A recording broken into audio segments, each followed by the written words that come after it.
कोणाचा फोन आला? आला बरं.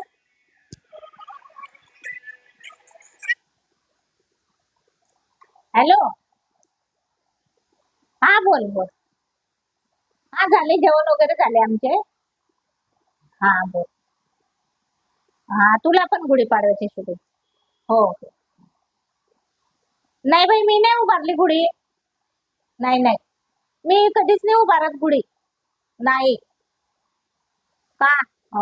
तुला सांगते मी का आता. अगं, शिवाजी महाराजांचा मुलगा होता ना, संभाजी महाराज.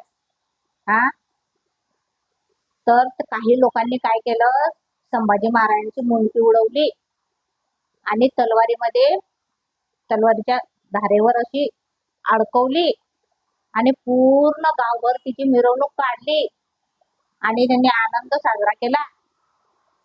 आणि मग त्याला नाव ठेवलं की वा गुढीपाडवा, म्हणजे आजच्या दिवशी बरं. पण मला काही पटत नाही बाई. आपल्यासाठी किती दुःखाचा दिवस आहे ना, त्यांनी आपल्यासाठी किती झटले, किती काय काय केलं त्यांनी. हा, आणि आजच्या दिवशी आपण त्यांचा आनंद साजरा करायचा का? आपल्यासाठी तर दुःख आहे ना.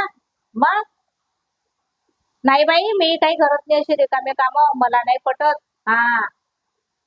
मग हो हो, चालेल.